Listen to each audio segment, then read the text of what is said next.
Sometimes the most powerful moments come in the smallest packages.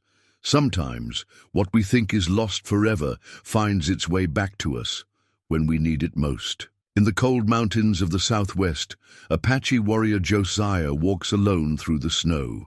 He hears a tiny cry in the wind. Following the sound, he finds the smallest wolf pup he has ever seen, barely alive and shivering against a fallen tree. But when Josiah looks closer at the pup's markings, his heart stops. These are not ordinary wolf markings. They are sacred symbols his grandmother told him about, markings that haven't been seen for 3 generations.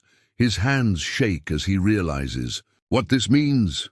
This little pup might be the last of a sacred wolf clan his people thought was gone forever. But why would this pup appear to him now?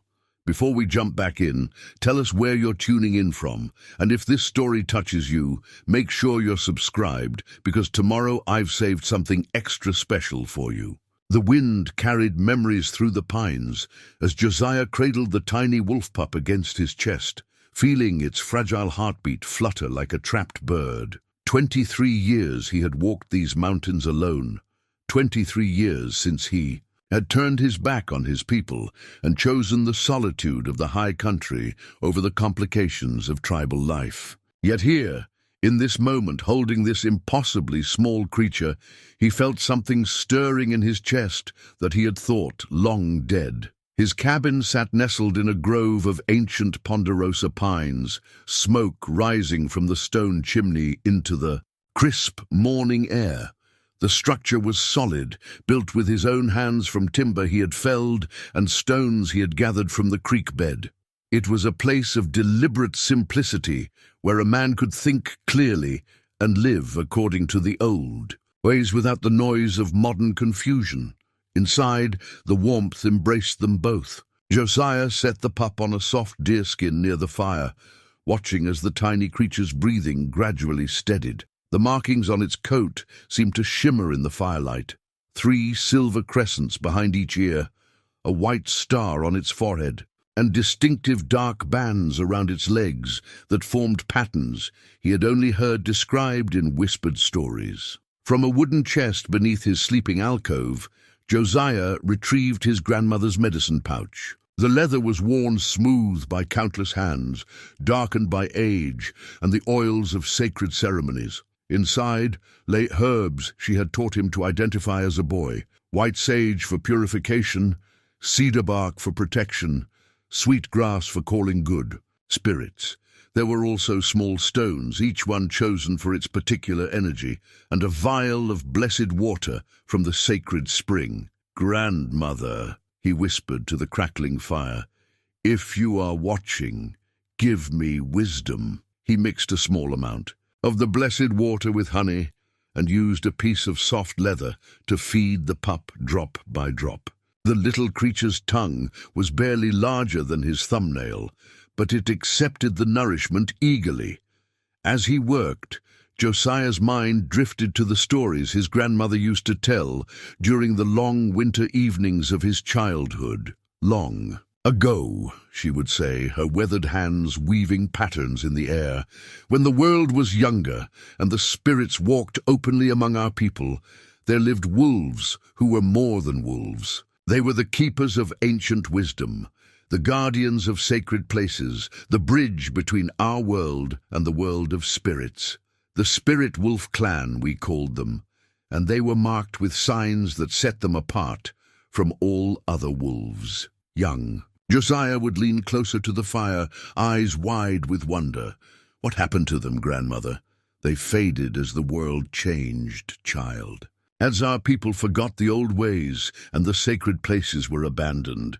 But the stories say they will return when they are needed most, when the balance between worlds must be restored."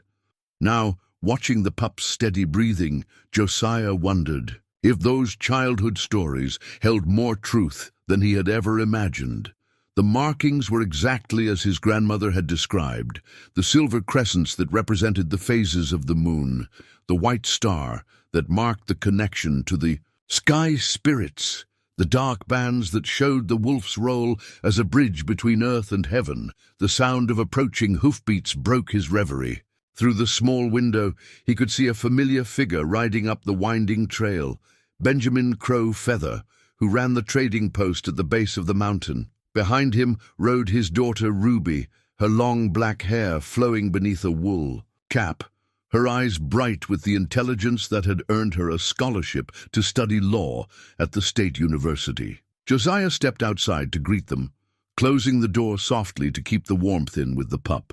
Benjamin dismounted with the careful movements of a man who had seen 60 winters, his face creased with concern. "We saw smoke from your chimney and thought we would check on you," Benjamin said, though his eyes held a knowing look that suggested he had heard something on the wind, perhaps from the ravens who carried news through these mountains, or perhaps from sources even older than that. Ruby slid down from her horse with fluid grace, her boots crunching in the snow. "Uncle Josiah," she said, using the term of respect that had nothing to do with blood relation and everything to do with the honored place he held in her heart, despite his self-imposed exile. "Something feels different today. The animals have been restless since dawn."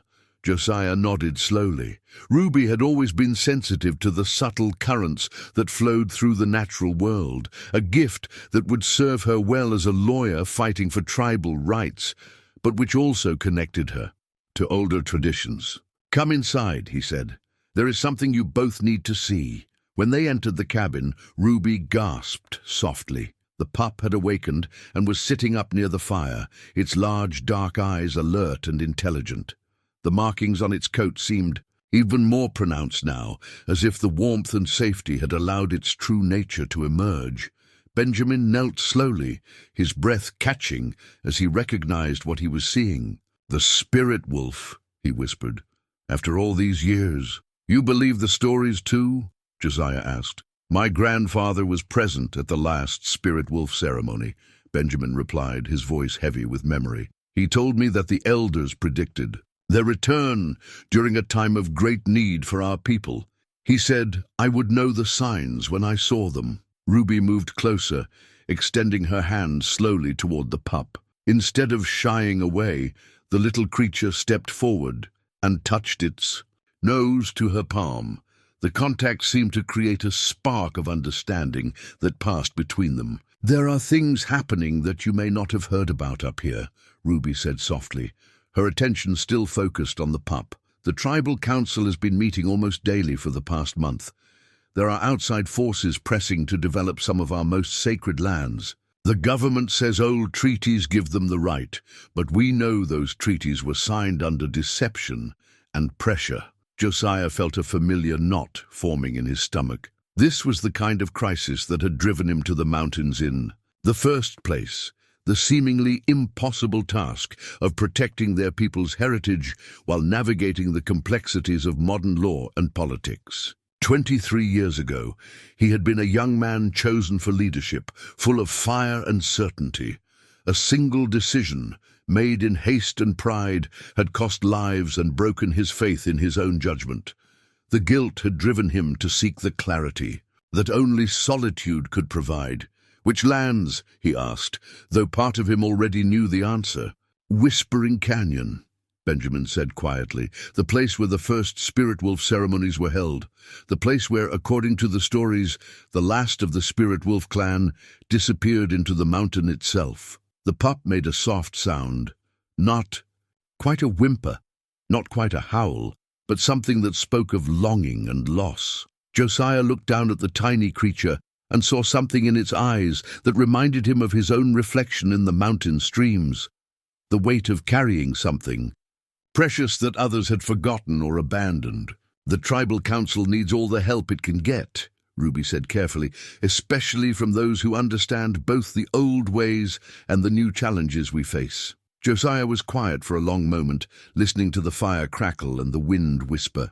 Through the pines, the pup had settled against his leg, its small body warm and trusting. Outside, the first stars were beginning to appear in the darkening sky, and somewhere in the distance a real wolf howled, a sound he had not heard in these mountains for years.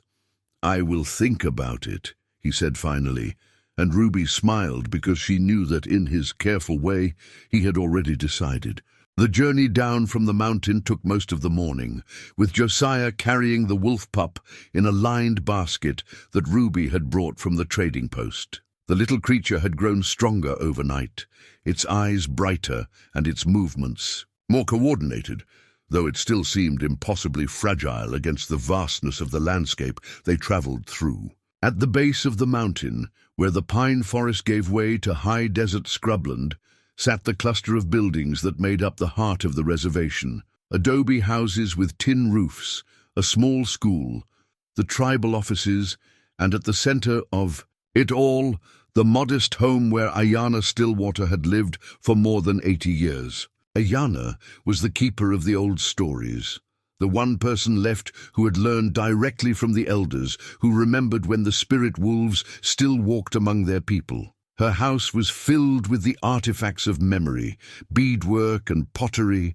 bundles of sage and cedar, and photographs of relatives stretching back to the early days of the reservation. She was waiting for them on her front porch, rocking slowly in a chair her late husband had carved from oak. Her hair was white as winter clouds, braided with strips of red cloth, and her dark eyes held the depth of someone who had seen the world change many times over. "Josiah Whispering Wind," she said as he approached, using the full name that few people remembered anymore. "You have brought something that was lost." There was no surprise in her voice, no questions about how he had found the pup or what had brought him down from his mountain solitude. Ayanna had always possessed a knowing that went beyond ordinary understanding, and Josiah had learned long ago not to question the source of her wisdom. He knelt before her chair and carefully lifted the pup from its basket. In the morning sunlight, its markings seemed even more distinct. The silver crescents gleaming like polished metal, the white star on its forehead perfectly symmetrical, the dark bands around its legs forming patterns that seemed to shift and flow as the light moved. Across its fur, Ayanna leaned forward, her weathered hands hovering just above the pup's head. She did not touch it immediately, but closed her eyes and breathed deeply, as if she were reading something written in the air around the small creature. "This is no ordinary wolf pup," she said finally, opening her eyes and fixing Josiah with a steady gaze.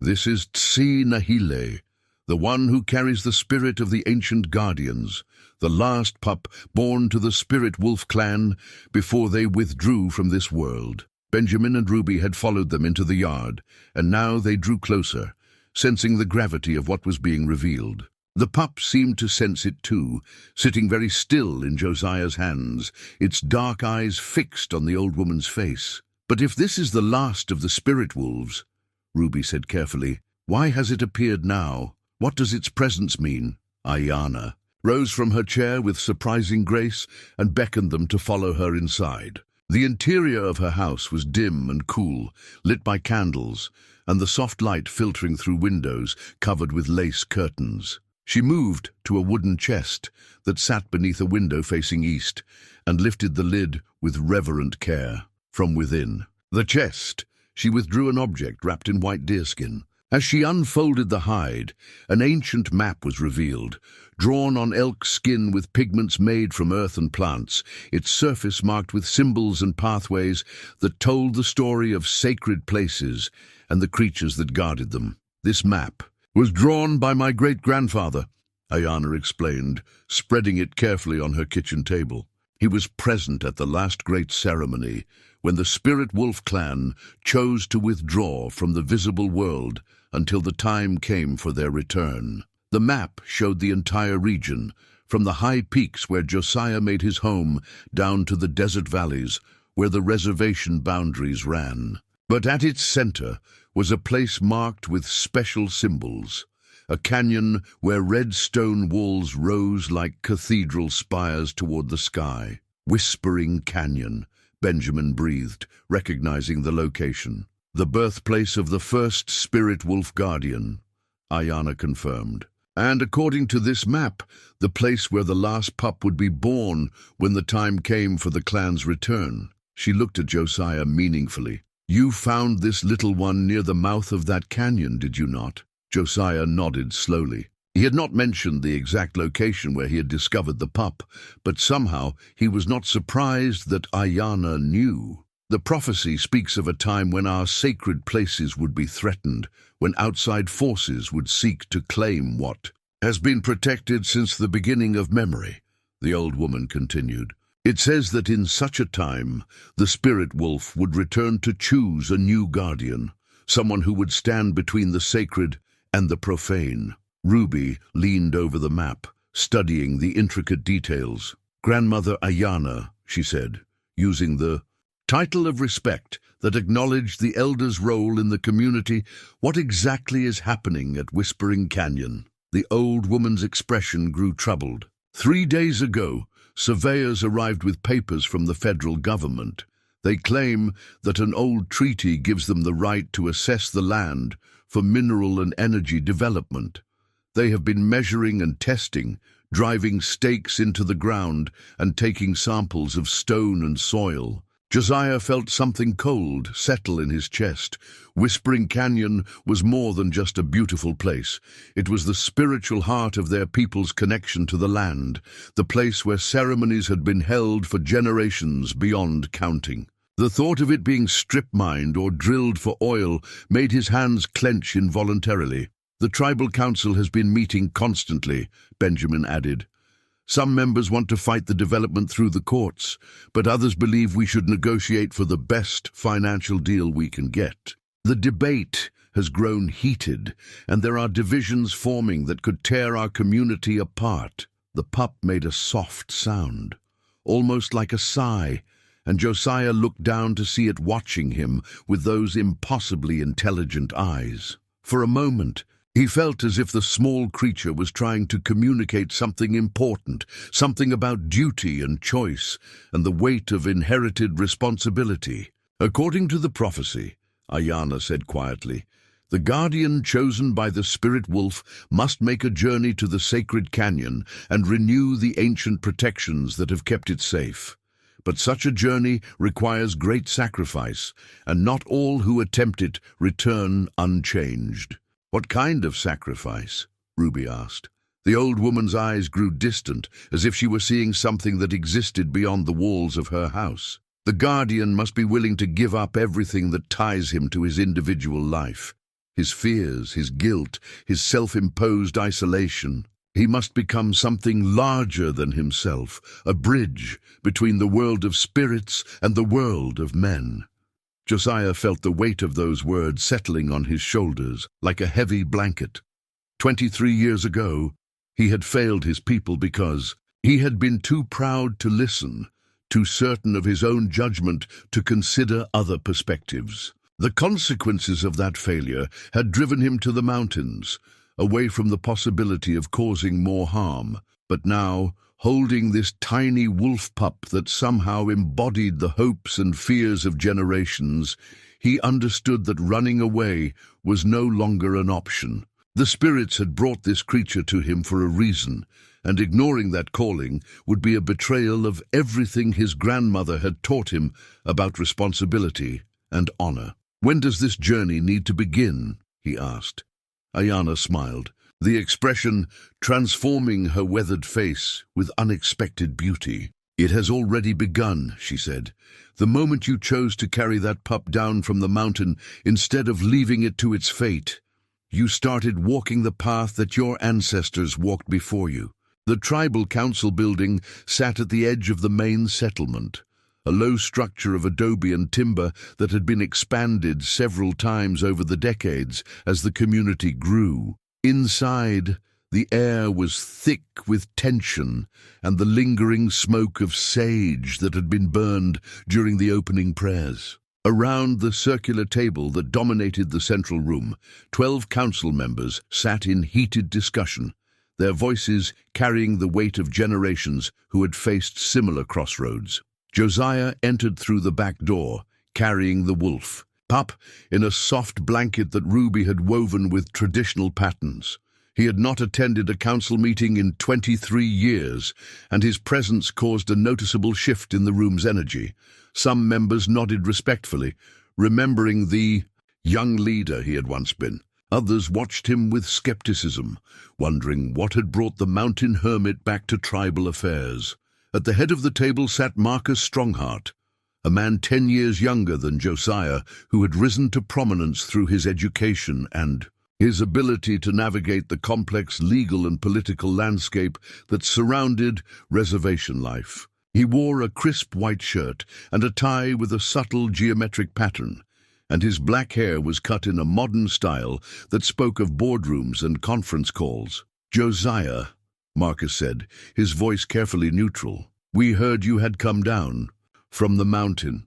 I hope you're here to offer practical solutions rather than ancient superstitions." The words carried more than casual dismissal.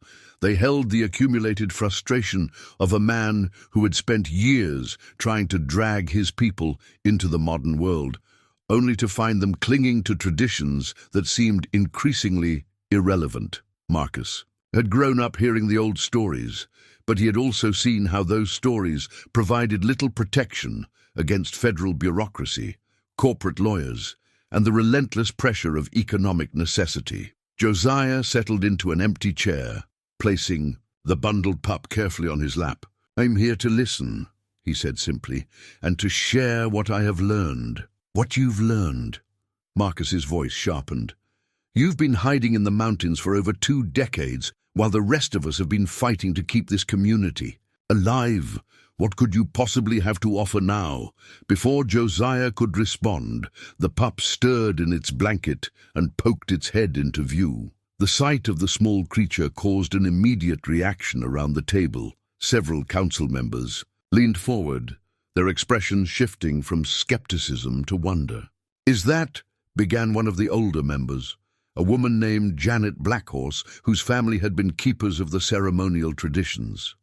"A spirit wolf pup," Josiah confirmed. "Found yesterday morning near Whispering Canyon, bearing the sacred markings that haven't been seen for 3 generations. Marcus stood abruptly, his chair scraping against the wooden floor.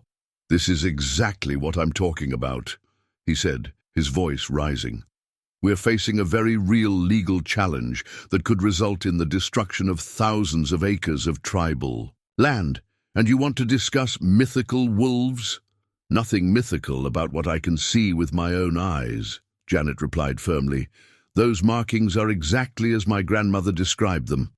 If this pup has appeared now during this crisis, then perhaps we need to consider that there are forces at work beyond what our lawyers and lobbyists can address." The division in the room became clearer as the discussion continued. Half the council members were drawn to examine the pup more closely, marveling at its distinctive markings and the intelligence in its dark eyes. The other half followed Marcus's lead, insisting that supernatural beliefs had no place in practical decision-making. "The development company has offered us a generous settlement," Marcus continued, spreading several thick folders across the table. "They're willing to restrict their operations to the outer sections of the canyon and establish a scholarship fund for tribal youth. We could use that money to improve housing, upgrade the school, and create jobs for our people, at the cost of desecrating our most sacred site," Janet countered. "Some things cannot be bought, Marcus. Some places are too important to our spiritual survival to be bartered away for convenience." Ruby had been sitting quietly near the back of the room, taking notes and observing the dynamics at play. Now she stood and moved to the front, carrying a thick folder of her own. "If I may," she said, her voice cutting through the growing argument, "I've been researching the legal basis for the development company's claims, and I've found some interesting inconsistencies." She opened her folder and withdrew several photocopied documents, spreading them on the table alongside Marcus's papers. The treaty they're citing was signed in 1882, but it specifically excluded sacred sites from any future development rights. The problem is that Whispering Canyon was never properly documented as a sacred site in the federal records, because our ancestors never imagined they would need to prove to the government that a place was sacred, Josiah said quietly. "The spiritual significance of the canyon was so fundamental to our people that it never occurred to them that anyone would question it." Ruby nodded. Exactly. But if we can establish the historical and cultural significance of the canyon through documentation and testimony, we might be able to get it designated as a protected site under the American Indian Religious Freedom Act. Marcus shook his head impatiently. That process could take years, and there's no guarantee of success. Meanwhile, the development company grows impatient and the settlement offer decreases. We need to think practically about what's best for our people's future.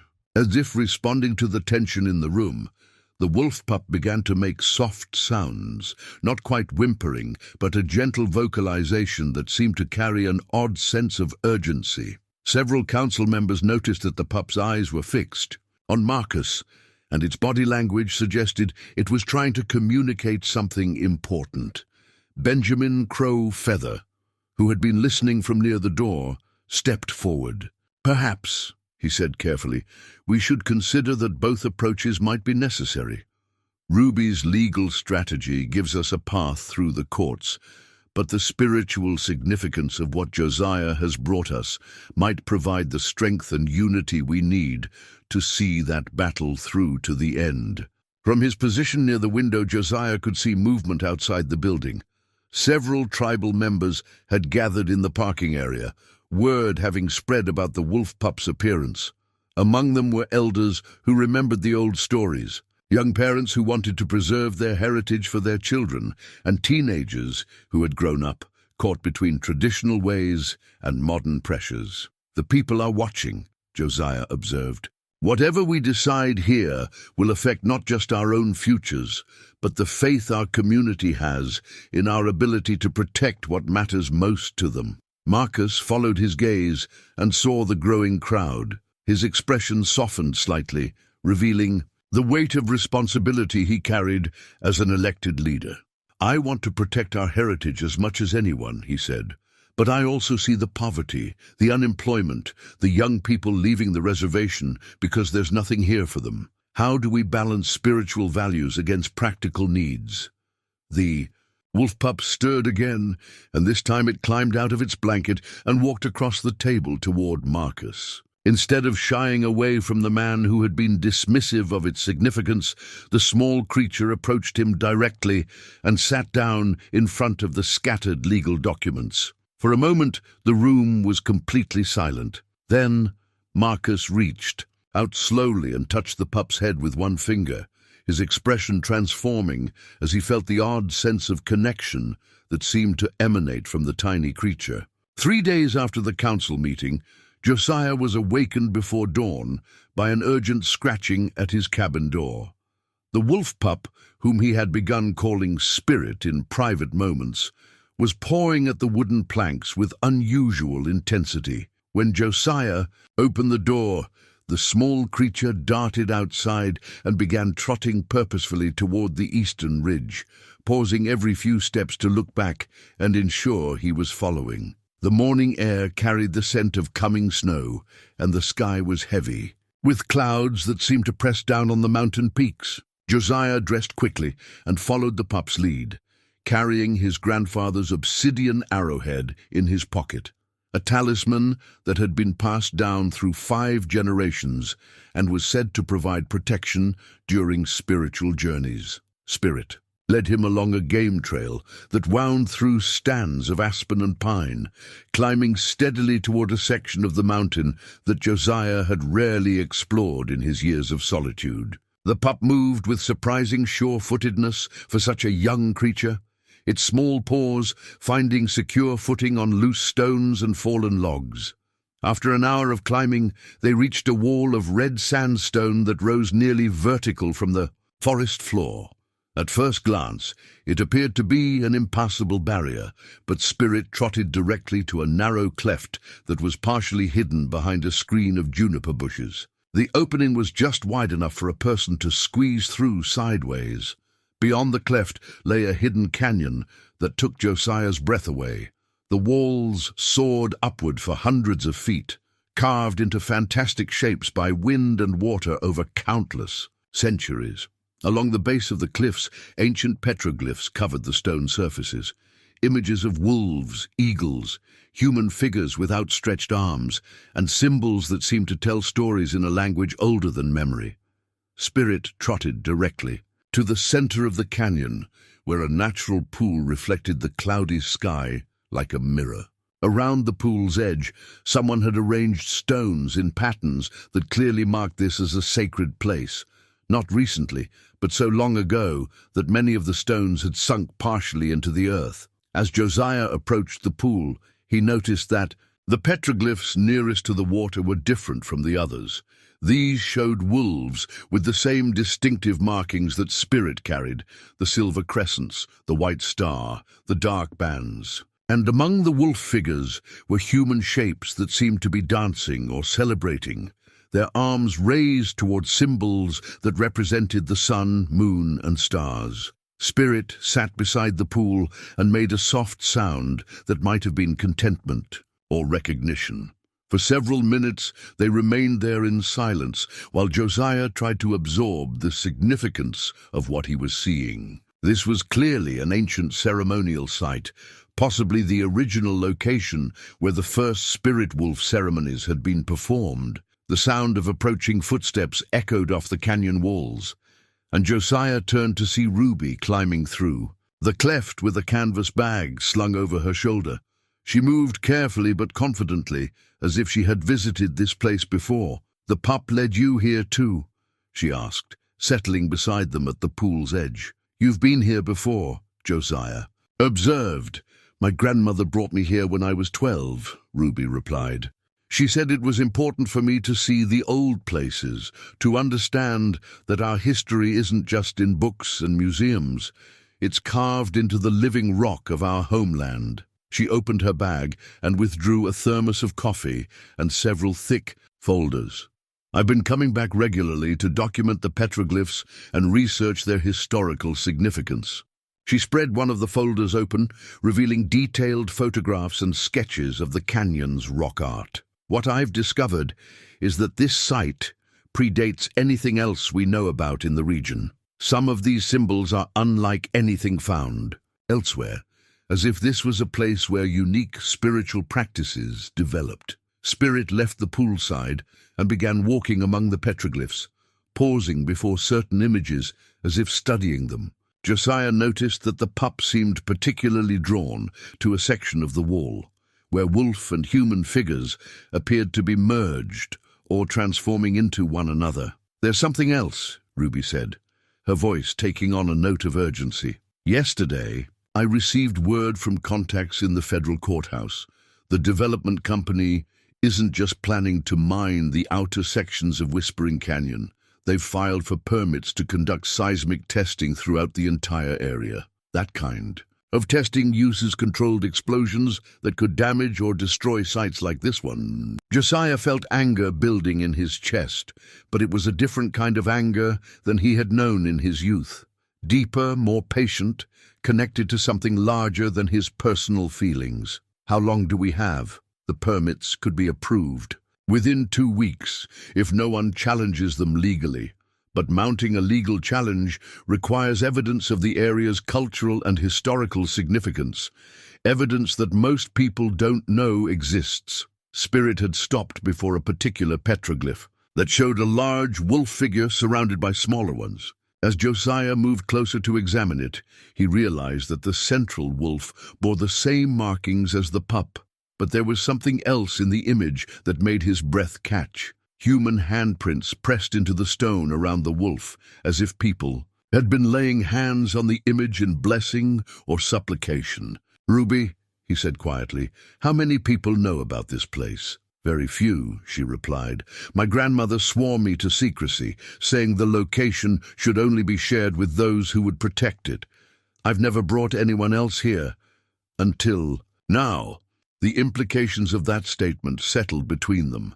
This hidden canyon represented exactly the kind of evidence that could support their legal case, but revealing its existence would also expose it to potential damage or exploitation. It was the classic dilemma that indigenous peoples faced when trying to protect sacred sites: how to prove their significance without destroying their sanctity. Spirit made another soft sound and began walking toward the canyon's far end, where the walls narrowed into another passage. This opening was larger than the entrance they had used, and through it Josiah could see glimpses of the familiar red cliffs of Whispering Canyon. "This connects to the main canyon," he realized. Ruby nodded. "The whole area is part of an interconnected system. What happens in one section affects all the others, geologically, ecologically, and spiritually. If they begin seismic testing in Whispering Canyon, the vibrations will travel through the rock formations and could damage this site as well." As if to emphasize her point, a low rumble echoed through the canyon, distant enough to be non-threatening, but clearly the sound of heavy machinery.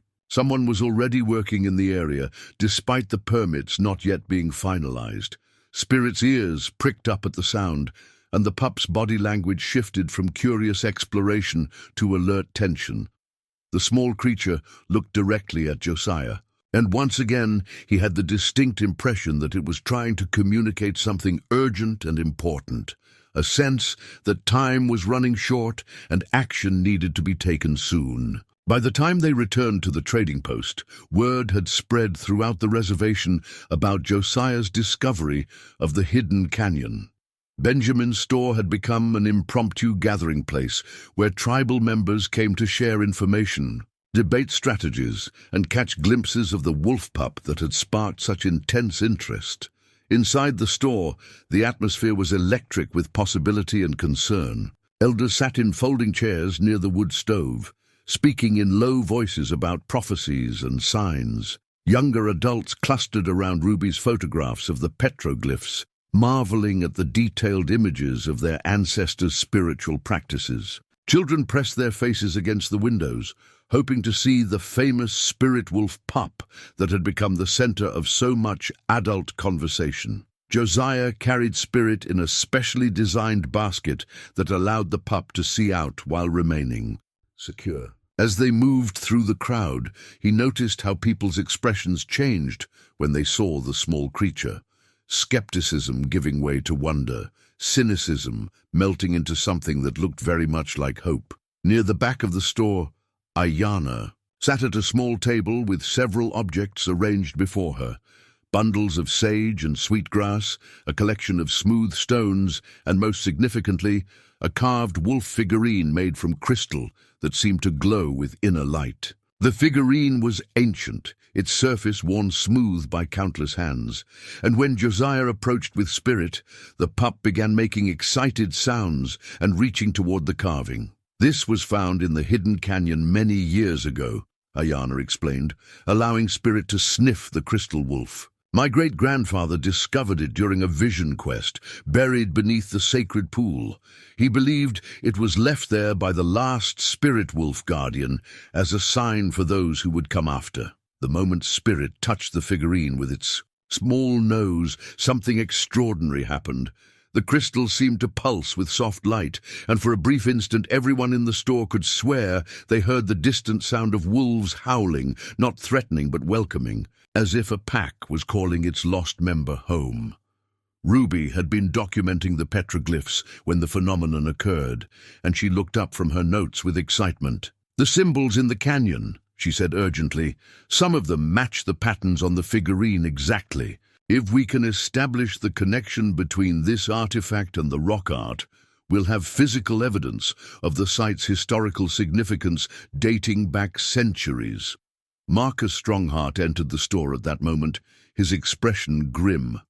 Behind him came two men in suits, clearly government officials or corporate representatives, and their presence immediately changed the mood in the room.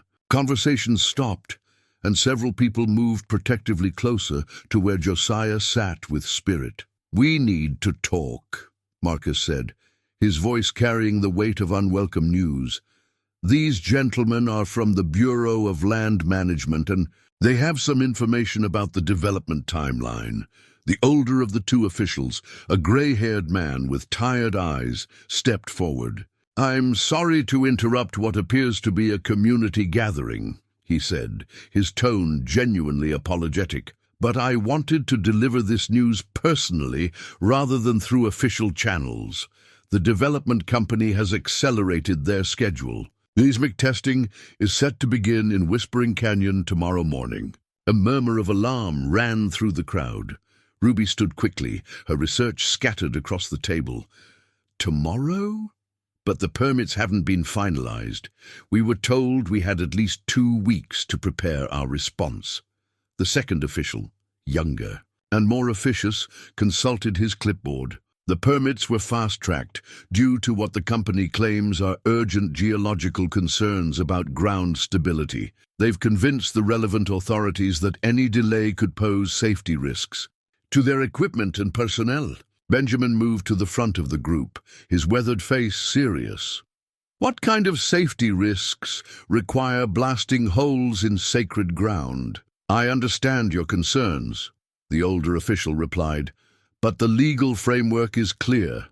The 1882 treaty grants specific development rights, and unless there's compelling evidence of the land's protected status, those rights take precedence. Josiah felt spirit stirring restlessly in his basket, and when he looked down, he saw that the pup's eyes were fixed on the two officials with an intensity that seemed unusual for such a young creature. More concerning was the way Spirit's small body had gone rigid, as if it were sensing some kind of threat that the humans couldn't perceive. What if we could provide that evidence? Ruby asked, her lawyer's instincts kicking in despite the compressed timeline.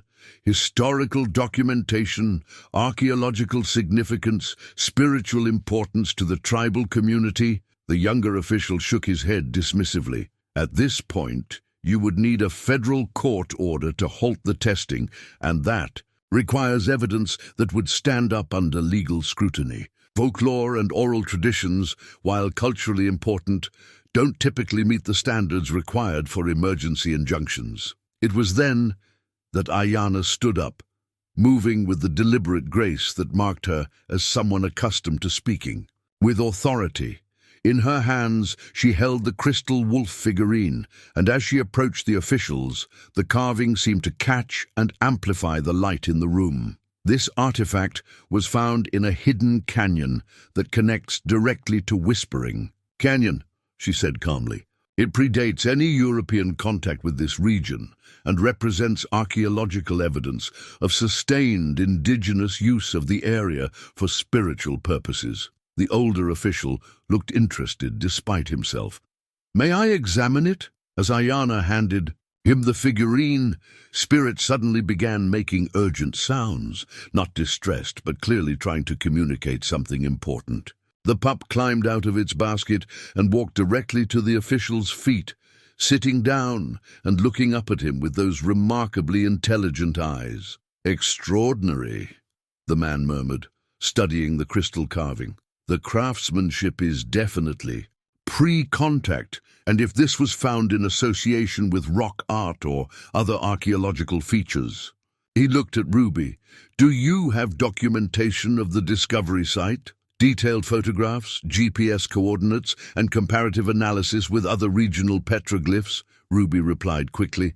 I've been building a comprehensive record for months. The younger official looked uncomfortable. Sir, we should remember that our role here is to inform the tribal council about the development schedule, not to evaluate the merits of potential legal challenges. But his colleague was examining the crystal wolf with the eye of someone who understood historical significance. This could potentially qualify for emergency archaeological protection, he said slowly. If the site where it was found can be properly documented and verified, Spirit chose that moment to do something that left everyone in the room speechless. The small pup walked to the center of the gathering, sat down, and let out a sound that was unmistakably a howl.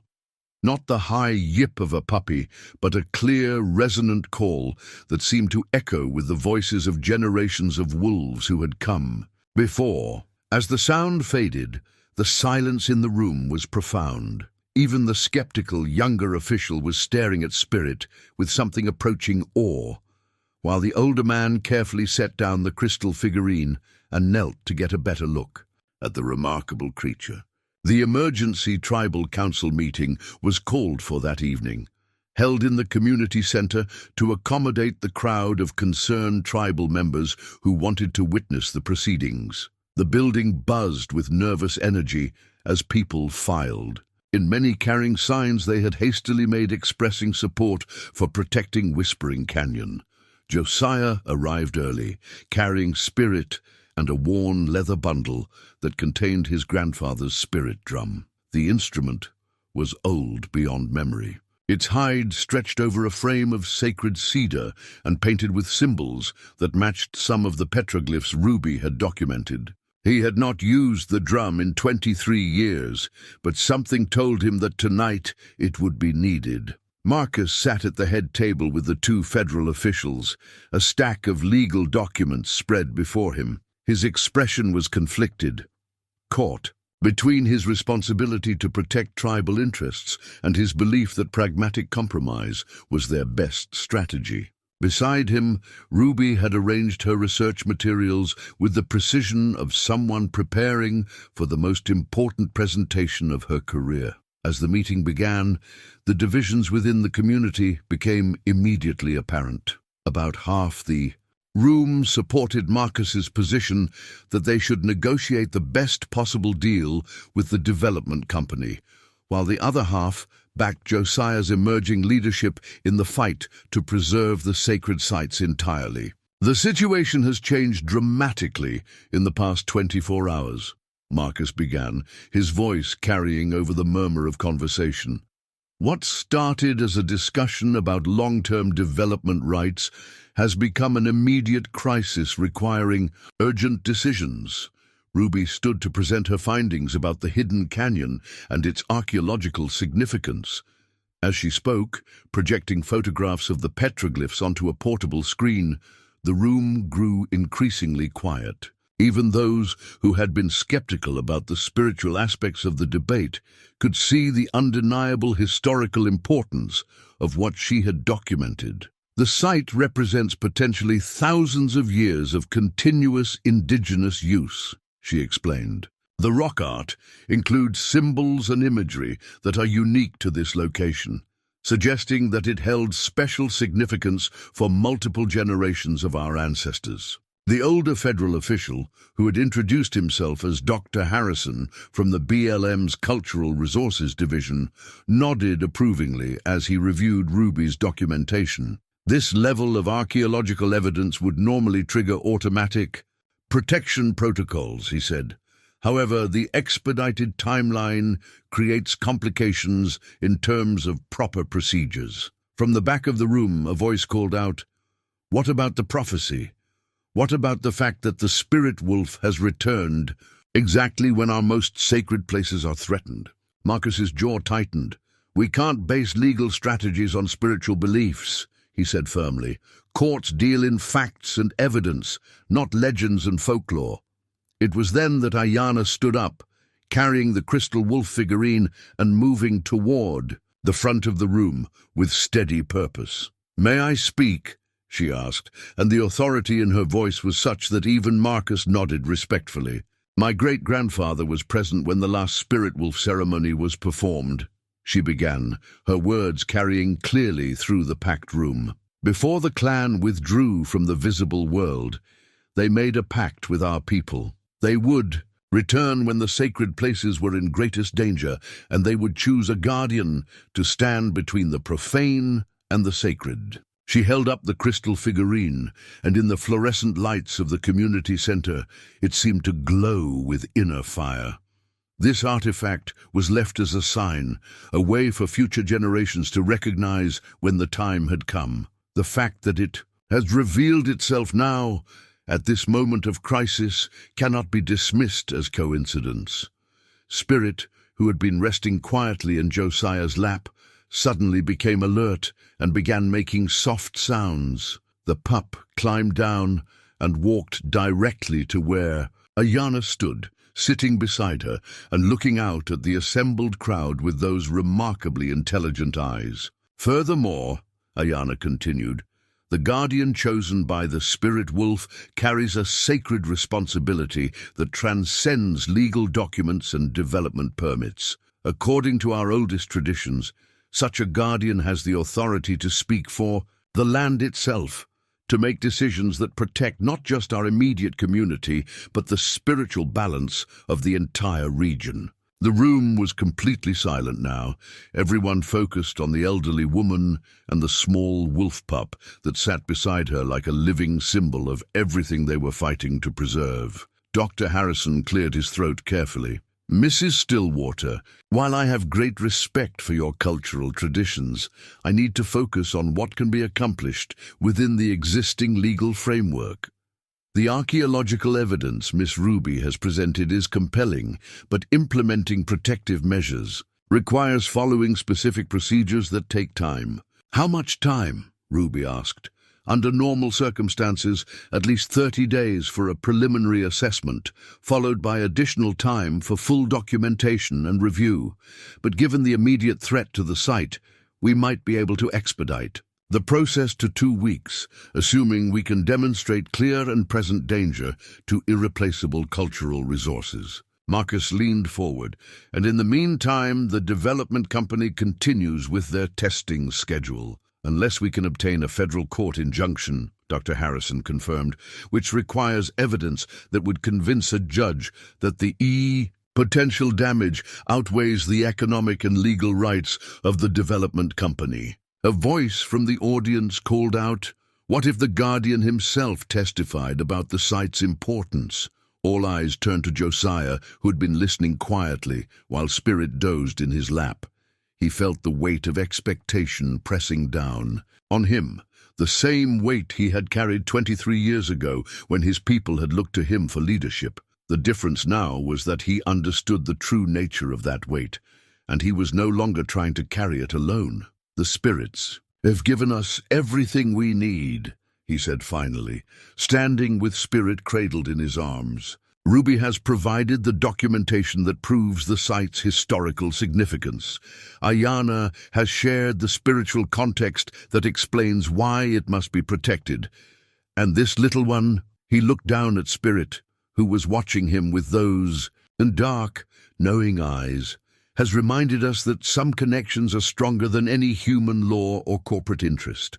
He moved to the center of the room, placing Spirit gently on the floor. The pup immediately trotted to where the spirit drum sat, and placed its small paws on the instrument's edge, as if understanding its significance. "Tomorrow morning," Josiah continued, "I will go to Whispering Canyon. I will stand in the path of those who would destroy what cannot be replaced. And I will call upon every person in this room who believes that some things are worth fighting for to stand with me." The room erupted in discussion, some voices supporting his plan, others expressing concern about the legal consequences of interfering with a permitted development project. But through the noise, one sound cut clearly.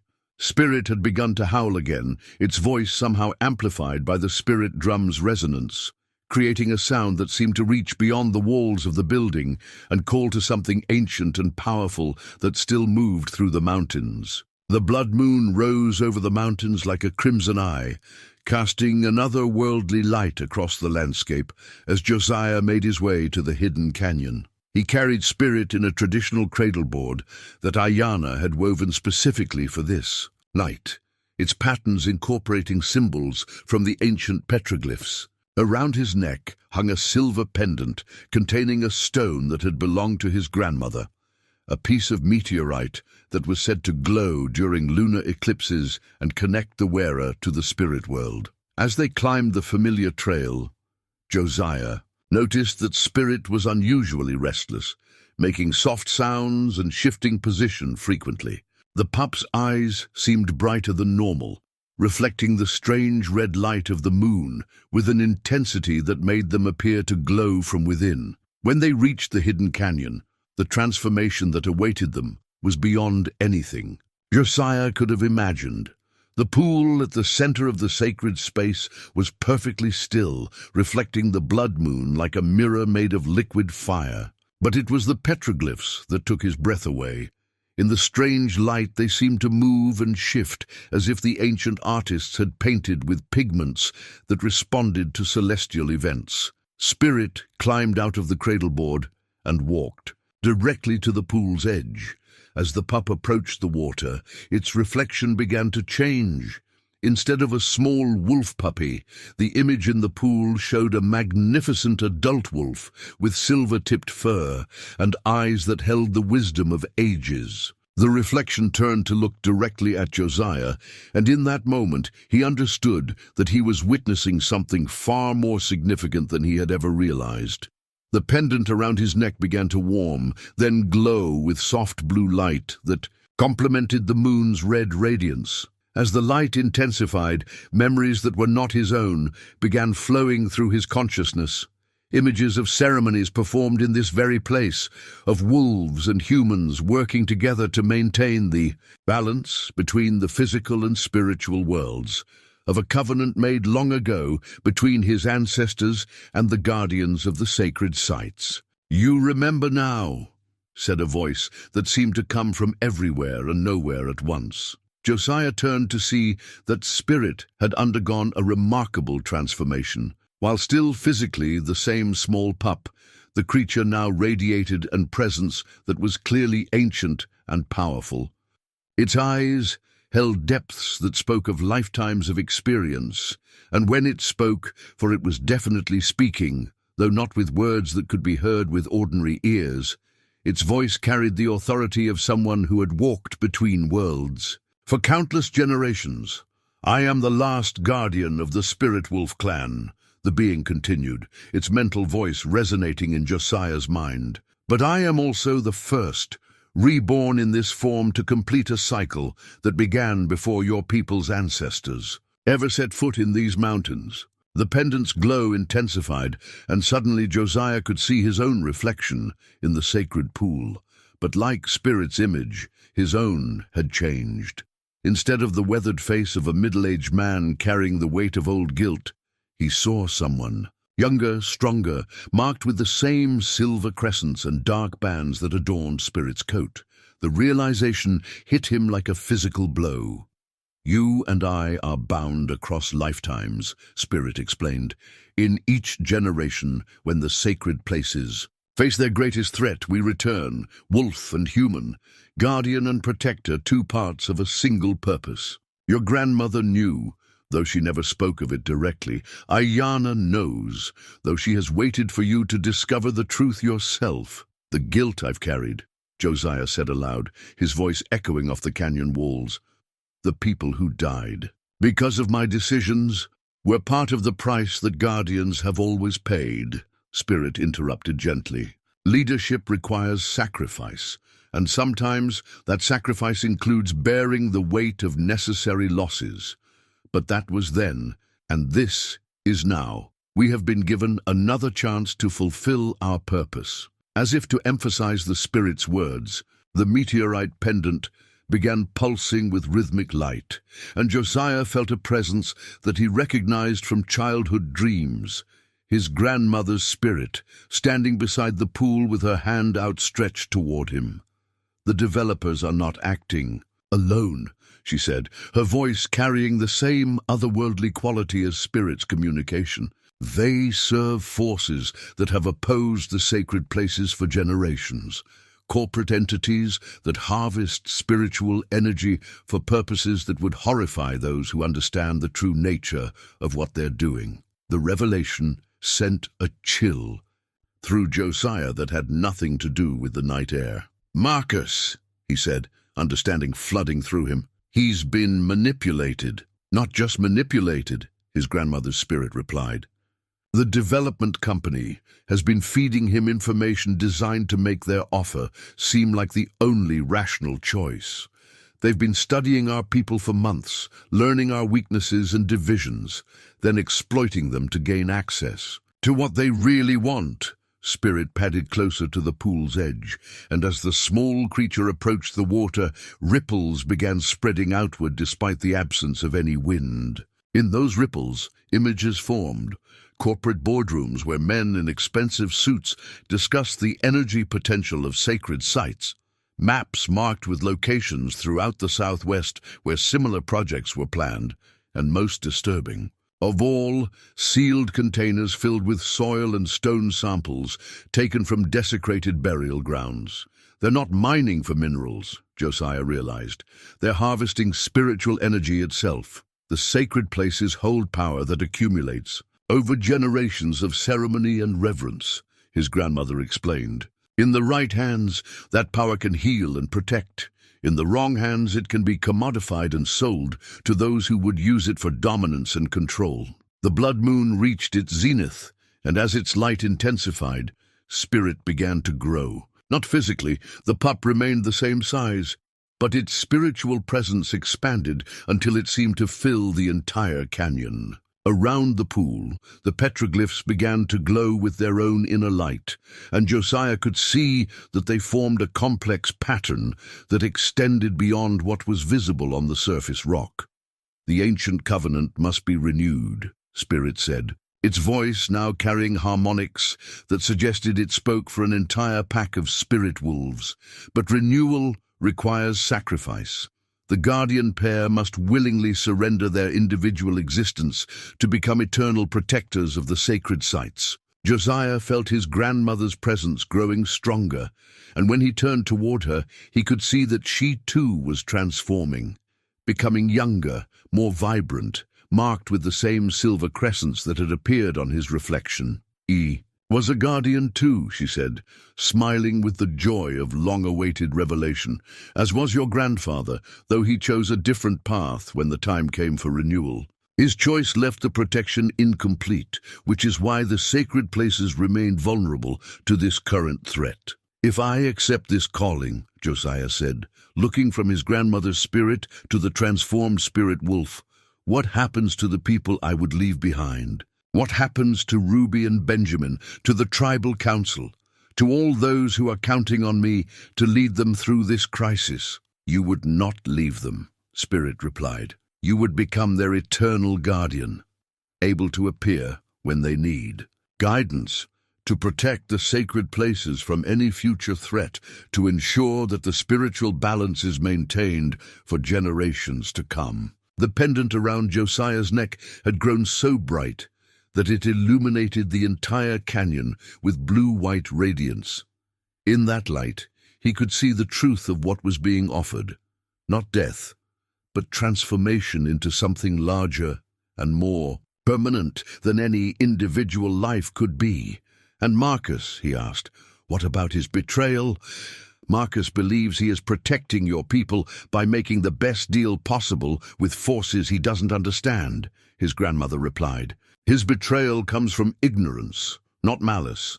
When the truth is revealed, he will have the opportunity to choose a different path. Spirit approached Josiah directly, its small paws leaving prints that glowed briefly in the sacred soil before fading. The transformation must be willing, the spirit wolf said, and it must be complete. There can be no holding back, no reserving part of yourself for the individual life you have known. Around them, the canyon walls seemed to pulse with accumulated energy from centuries of ceremonies. The very air hummed with potential, and Josiah could feel the weight of his ancestors' hopes pressing down on his shoulders, not as a burden this time, but as a source of strength. When? He asked. Tomorrow night, Spirit replied, after the developers have shown their true nature and the choice becomes clear to all who witness it. The renewal cannot happen in secret. It must be seen and understood by your people so that they know the sacred places are truly protected. As the blood moon began to wane, the supernatural intensity of the canyon started to fade, but the connection between Josiah and Spirit remained.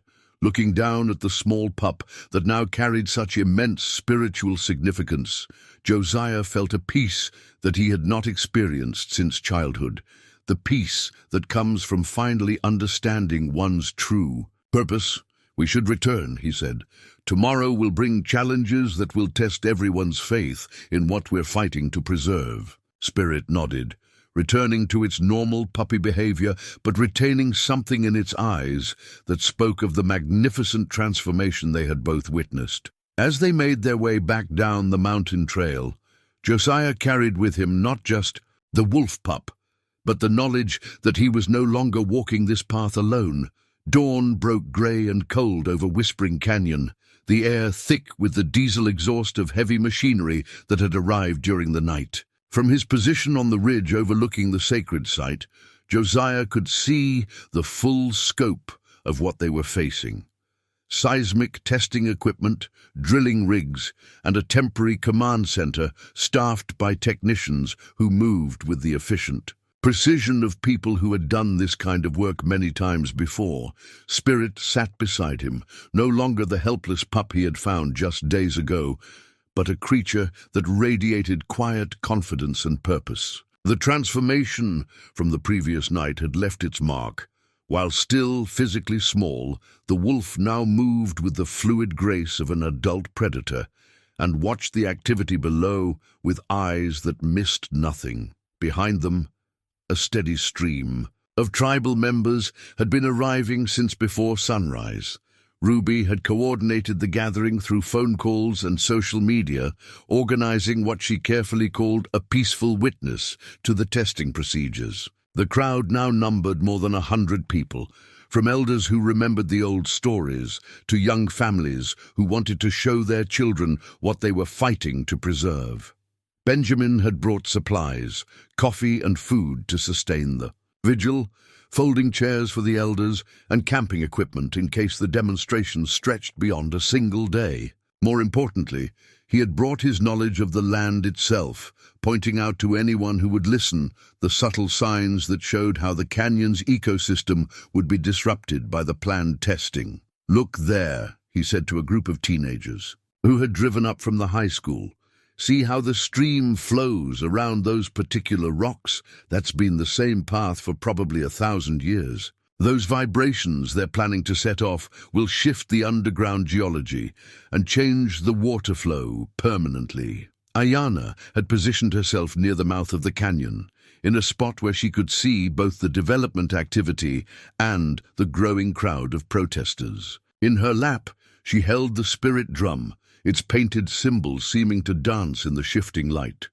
Occasionally, she would touch the drum's surface lightly, creating soft rhythms that seemed to calm the tension in the air. As the morning progressed, it became clear that the development team was aware of the gathering crowd, but had decided to proceed with their schedule regardless. Josiah watched through binoculars as supervisors gestured toward the ridge where the tribal members had assembled, but their body language suggested dismissal rather than concern.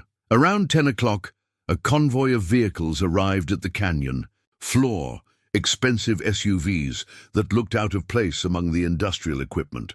From the lead vehicle emerged a woman in a tailored business suit, her silver hair perfectly styled despite the desert wind. Even at a distance, Josiah could tell that this was someone accustomed to command, someone whose presence immediately changed the dynamics of the operation.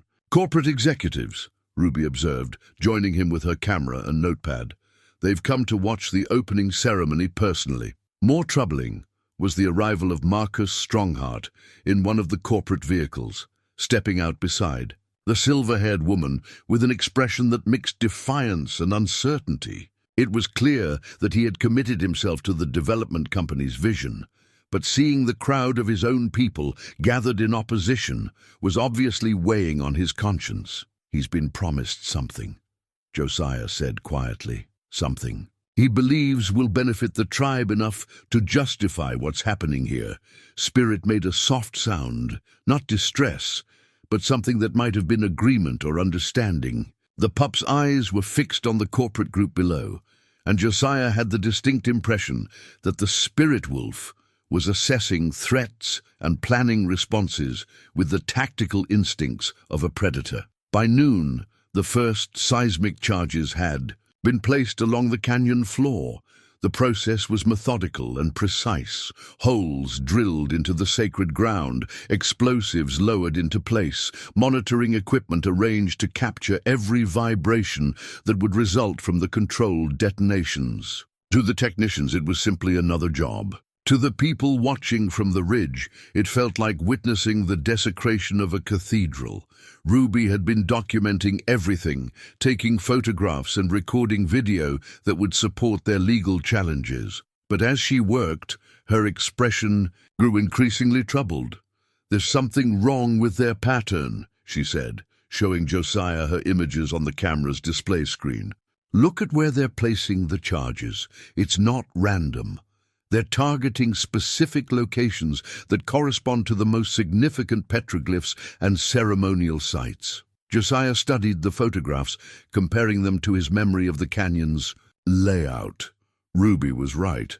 The testing pattern showed a level of knowledge about the site's spiritual geography that went far beyond what any legitimate geological survey would require. They know exactly what they're doing, he realized. This isn't about ground stability or mineral assessment. They're targeting the places where spiritual energy is most concentrated. As if to confirm his suspicions, Spirit suddenly became alert. Its ears pricked and body tense. The pup was staring down at the corporate group, and Josiah followed its gaze to see the silver-haired woman holding what appeared to be some kind of electronic device, not testing equipment, but something that looked more like a modified metal detector. "She's mapping energy fields," Ruby breathed, understanding dawning in her voice. "They're not just planning to damage the sacred sites. They're planning to harvest whatever spiritual energy they can extract before the blasting begins." The implications of that realization sent a cold shock through the gathered crowd. This wasn't corporate greed in the usual sense. It was spiritual theft, on a scale that most people couldn't even comprehend. The developers weren't just planning to destroy sacred places, they were planning to steal their accumulated power for purposes that remained ominously unclear. Ayana had been listening to their conversation, and now she began to beat the spirit drum with slow, steady rhythm that carried clearly across the canyon. The sound seemed to awaken something in the landscape itself. Birds took flight from hidden perches, the wind shifted direction, and somewhere in the distance a real wolf howled in response to the drumbeat. "The testing is scheduled to begin at sunset," Benjamin announced, returning from a conversation with some of the younger men who had been monitoring the corporate communications with radio scanners. "They're waiting for optimal atmospheric conditions, they claim, but sunset is when the boundary between worlds grows thin," Ayana finished. "They're timing this to maximize their harvest of spiritual energy." The crowd on the ridge had grown throughout the day, and now it included people from neighboring tribes who had heard about the crisis and come to offer support. There were also a few outsiders, environmental activists, journalists, and legal observers who understood that what happened here would set precedents for similar conflicts throughout the region. As the afternoon wore on, tensions continued to build. The corporate team had erected barriers around their equipment, and security guards were now positioned at key points throughout the canyon. The message was clear. Any attempt to interfere with the testing would be met with force. But Josiah wasn't planning to interfere with their equipment. He was planning something far more significant, something that would require calling upon powers that most of the people present didn't fully understand or believe in. As the sun began its descent toward the western mountains, he gathered Ruby, Benjamin, and Ayana around him. Spirit sat in the center of their small circle, its presence somehow amplifying the sense of purpose and determination that connected them. "Tonight," Josiah said quietly, "we're going to give them the confrontation they're not expecting. Not violence, not sabotage, but something that will force them to reveal their true intentions in front of witnesses they can't intimidate or dismiss." He looked around the circle at these people who had become more than allies. They had become family, bound together by shared commitment to protecting something irreplaceable. "Are you ready to see what the old stories really meant?" he asked. Their answering nods carried the weight of absolute trust, and as the first stars appeared in the darkening sky, Josiah felt the same sense of destiny that had filled him in the hidden canyon the night before. The first explosion shattered the evening stillness like a physical blow, sending vibrations through the canyon walls that seemed to shake the very foundations of the earth. From his position at the canyon's mouth, Josiah felt the shock wave. It passed through his body, followed immediately by something that made his blood run cold, a sound like screaming that came not from any human throat, but from the stone itself. Spirit pressed close against his leg, no longer attempting to hide its true nature. The wolf pup's eyes blazed with silver light, and its small body radiated a protective energy that pushed back against the violence being done to the sacred site. Around them, the gathered tribal members reacted with gasps and cries of distress as they felt the spiritual disruption caused by the blast. "They're tearing holes in the boundary between worlds," Ayana said, her voice tight with controlled anger. The spirit drum in her hands had begun to vibrate on its own, responding to the traumatic disturbance of the site's spiritual balance. Down on the canyon floor, the corporate team was celebrating the success of their first test. The silver-haired woman held her electronic device high, and even from a distance, Josiah could see that it was registering something significant. Whatever they were measuring and harvesting from the sacred site, the explosion had increased its availability dramatically. "Look at Marcus," Ruby said quietly, pointing toward the corporate group. The tribal council chairman stood apart from the celebration, his face pale and his hands clenched at his sides. Even from their elevated position, they could see that he was finally beginning to understand what he had actually helped to orchestrate. This wasn't mineral extraction or geological surveying. This was something far more sinister.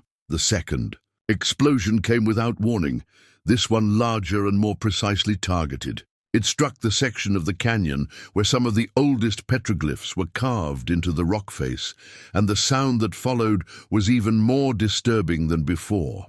A harmony of anguish that seemed to include the voices of every ancestor who had ever participated in ceremonies at this site. Spirit suddenly broke away from Josiah's side and began trotting down the slope toward the canyon floor. The small wolf moved with purpose and determination, no longer concerned with hiding its supernatural nature from the crowds of witnesses. "Wait," Josiah called, starting after the pup, but Ayana caught his arm. "Let him go first," she said. This is what he was reborn to do. As Spirit reached the canyon floor, something extraordinary began to happen. The wolf pup's small form started to glow with the same silver light that had filled its eyes, and that glow began to spread outward across the ground like ripples in a pond. Where the light touched the scarred earth left by the explosions, the damage seemed to heal. Not completely, but enough to show that the site's spiritual integrity was fighting back against the assault. The corporate team noticed the approaching wolf immediately, and several security guards moved to intercept what they assumed was just a stray animal. But as Spirit drew closer, its supernatural nature became impossible to ignore. The pup's glow intensified, and the air around it began to shimmer with energy that made electronic equipment malfunction and caused grown men to step backward in instinctive fear. "What the hell is that?" one of the guards shouted, his voice carrying clearly in the desert air. The silver-haired woman lowered her device and stared at Spirit with an expression that mixed fascination with something that might have been recognition. "Impossible," she breathed.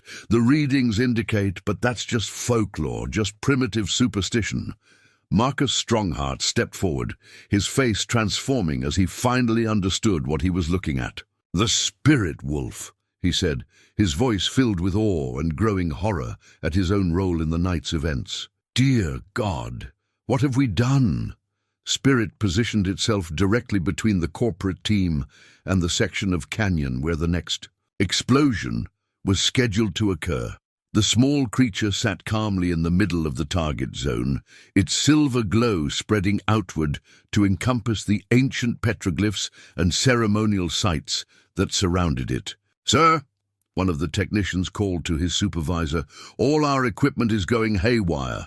The electromagnetic readings are off the charts, and the detonation systems aren't responding to remote signals." The silver-haired woman stepped closer. To Spirit, her electronic device held out like a weapon or a tool of measurement. "Fascinating," she said. her voice cold with scientific detachment. "The energy output is beyond anything we've recorded at other sites. If we could capture and contain this level of spiritual force—" She never finished the sentence.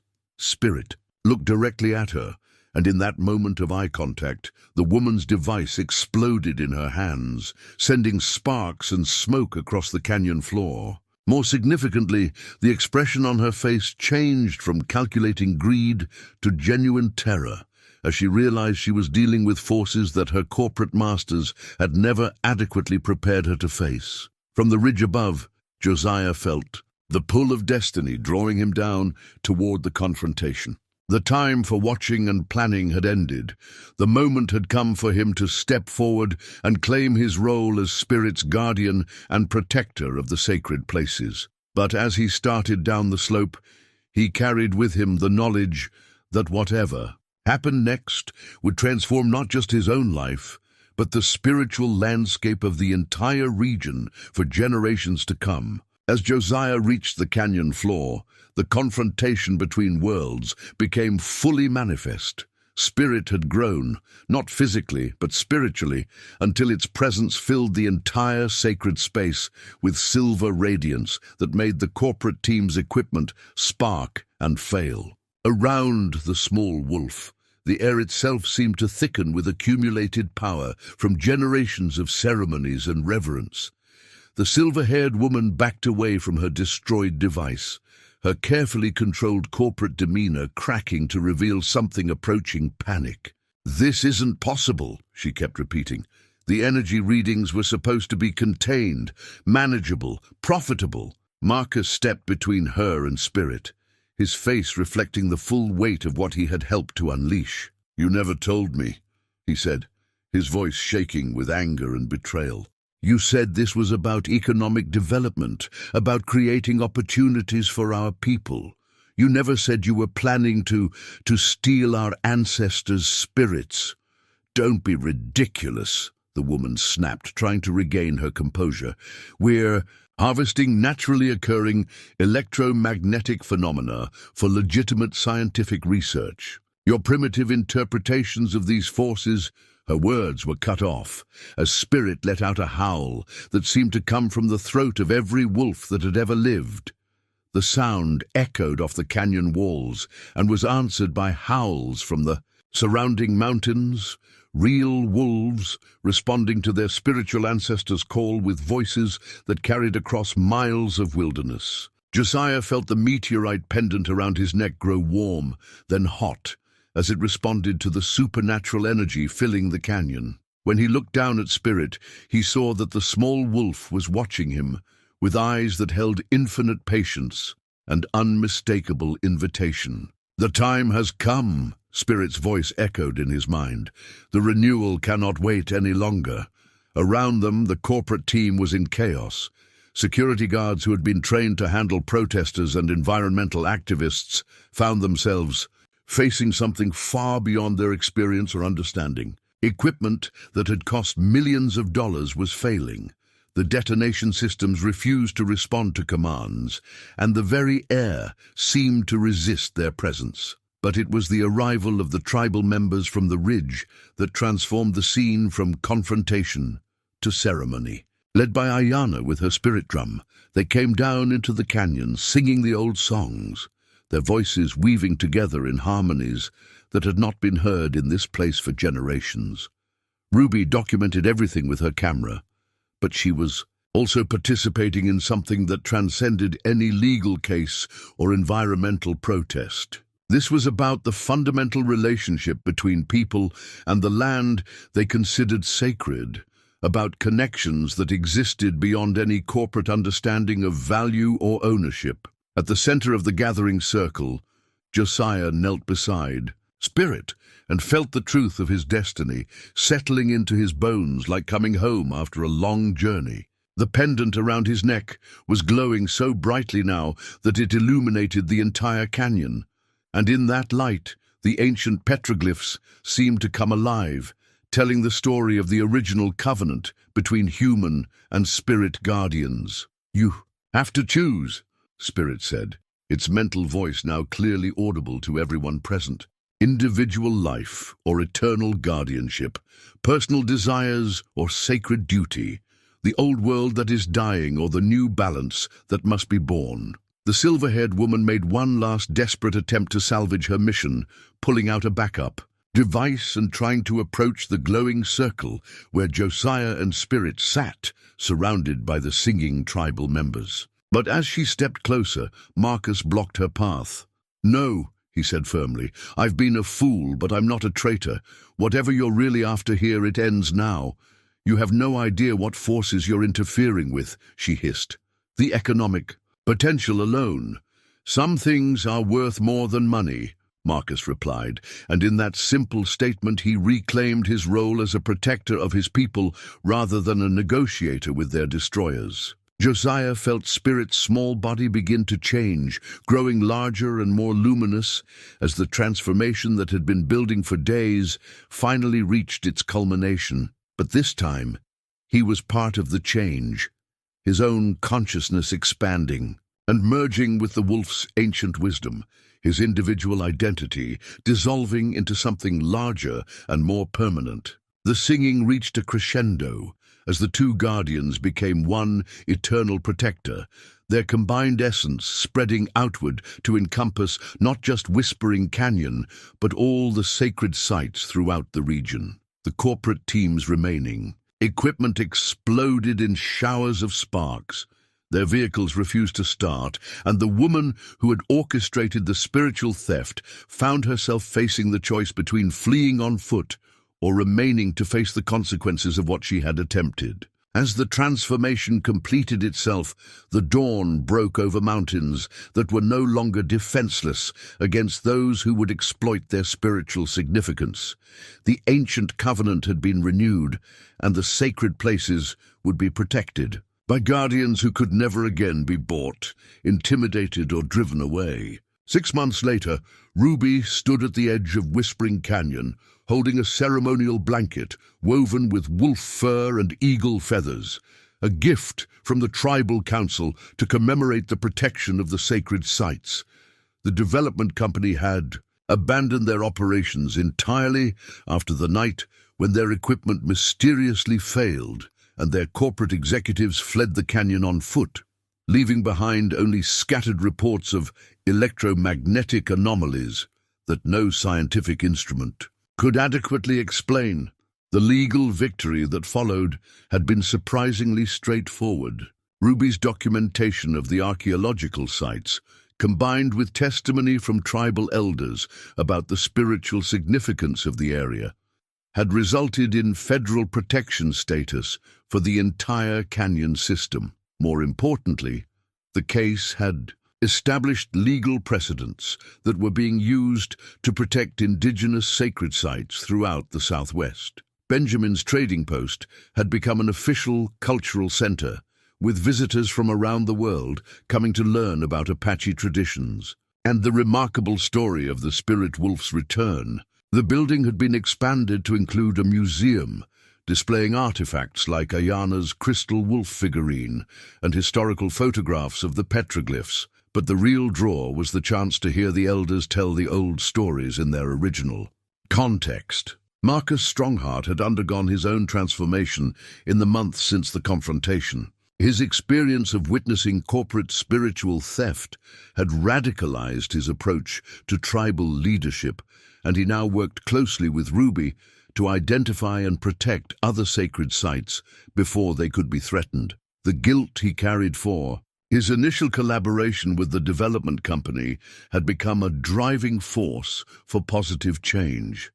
They appeared to him regularly, Ayana explained to a group of visitors who had come to hear about the spirit wolf's return. At 91, the tribal elder had become something of a celebrity, but her focus remained on teaching rather than personal recognition. Josiah and Spirit, walking the old paths, making sure the sacred places remain protected. The sightings had become part of reservation folklore, respectful glimpses of a man and wolf moving through the mountains at dawn or dusk, always near sites that held spiritual significance. Hunters reported that the wildlife in the region had become more abundant and less fearful, as if the presence of eternal guardians had restored a natural balance that had been missing for generations. Ruby folded the ceremonial blanket carefully and placed it in her backpack alongside her laptop and legal files. As the new tribal attorney, she spent her days navigating federal bureaucracy and corporate law, but her evenings were often spent here in the canyon, documenting the continuing recovery of the sacred sites and the ways that spiritual protection manifested in the physical world. The petroglyphs that had been damaged by the seismic testing were healing, not through human restoration efforts, but through some natural process that seemed to regenerate the stone itself. Archaeologists who came to study the phenomenon left with more questions than answers, but the tribal community understood that they were witnessing something that existed beyond the scope of conventional science. Children from the reservation. School came to the canyon regularly now, part of an educational program that combined traditional knowledge with modern environmental science. They learned to identify medicinal plants, to read the stories told by animal tracks, and to understand their role as future stewards of the land. Many of them claimed to have seen the guardian spirits during these field trips, though their descriptions varied widely, and their teachers encouraged them to keep such experiences private and sacred. The hidden canyon, where Josiah had first understood his destiny, remained accessible only to those who were meant to find it. Ruby had removed it from her official documentation at Ayana's request, understanding that some places needed to remain protected by mystery rather than law. Occasionally, when the weight of her legal battles became overwhelming, she would make the climb to the sacred pool and sit in silence, listening for guidance that seemed to come from the stones themselves. As evening approached, Ruby began the hike back to her truck, following the trail that had become as familiar as the path to her own home. The canyon walls rose around her like protective arms, and the sound of water flowing over ancient stones provided a soundtrack of permanence and peace. Near the mouth of the canyon, she paused at a spot where visitors often reported seeing unusual wildlife. Today, as on many previous occasions, she caught a glimpse of movement in her peripheral vision. A large wolf watching her from behind a screen of juniper trees, its silver-tipped fur catching the last light of the setting sun. Beside the wolf stood a figure that might have been a man, though the distance and lighting made details impossible to discern. What she could see clearly was the sense of benevolent watchfulness that emanated from both figures, a presence that spoke of duty fulfilled and promises kept. Ruby raised her hand in a respectful greeting, and the figures seemed to nod in acknowledgement, before fading back into the landscape like morning mist touched by sunlight.